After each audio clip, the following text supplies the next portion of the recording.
I do love those shoes. So everything's good, man. Then the pup, I know we talked about on the Finding Kid, but off-leash training, K9, my boy Nick White. I think my brother posted a video today on my Facebook page. I'm sure I'll blast something out on Instagram by the end of the day. He's supposed to send me a highlight reel of what he's did, but he took my Malinois that is not trained at all, fresh off the boat from Belgium, and she, they don't sell to civilians, this breeder. What she does is she sells to the military and she sells to the police department. That's what they do. You can't just go there and buy a Belgian Malinois. That's not how it works. Somehow they get this one before it goes through all this intense freaking RoboCop training. Brent Shaw, they called me, do you like them? I said, I love Malinois, but I've heard they're dangerous. He goes, yeah, I know this one, it's different though. We never place it in a home unless it was safe. If you don't like it, we'll keep searching for another one. I go there. She's on this ranch. It's about an hour from here. It's an amazing ranch. She's running around. She's not like the other one. She's kind of silly, kind of goofy. She's 6 months old. And she's a little wild, but super loving dog. And Nick goes, yeah, my thing takes me 5 days. I hear all this stuff, man. And I was talking to a guy before and, he needed 4 months and this other guy needs this. And he goes, I do 5 days of intensive training and I'm the best in the world.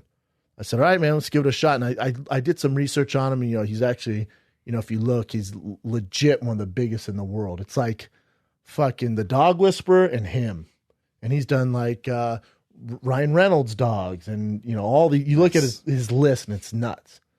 And so he's with the Secret Service for 15 or 20 years training those Malinois to get ready on missions. Mm-hmm. And then he was like, man, I could just quit doing this and I can grow my own business. That's how he started doing it with this off-leash training. And I'm going to show you the before and after video on my Instagram and Facebook. I think it's on my Facebook right now, my fan page.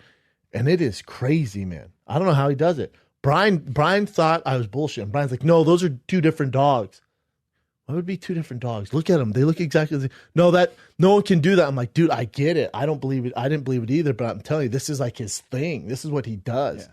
And I asked him, like, how do you do it? He's like, brother, that's like someone asked you, how do you do stand up? How do you do podcasts? And how do you do MMA? How do you do jiu-jitsu? Like, it's what I do. Like, remember when I trained these dogs for the Secret Service, this 5-day intensive training for these dogs on the mission, because it's so much more extreme. They have to sniff out bombs and all that shit and attack Middle Eastern guys. But he was saying how, yeah, it's rough. So he was saying how they put them through the same training, but it's 5 months every day, 7 days a week. Jeez. Think about those dogs. And I was like, damn, give me one of those. He's like, you don't want one of those. He's like, people who try to place those dogs in homes, it's trouble. Mm-hmm. Those dogs, they're not. I mean, if your son, my 15-month-old son, if that dog's eating, comes by his bowl, he can rip his hand off. Yeah. Forget the football career. That's gone. So you got to worry about stuff like that. But I'm telling you, I know how everyone says Malinois, they're trouble, man. Joy getting bit. I've heard all that. I've had 1 million dogs in my life. I trust this guy and this breeder. I'll post it later today, but I'm telling you, man, this guy is a straight-up miracle worker. It's insane. Wait till you see this shit. It's mind-blowing.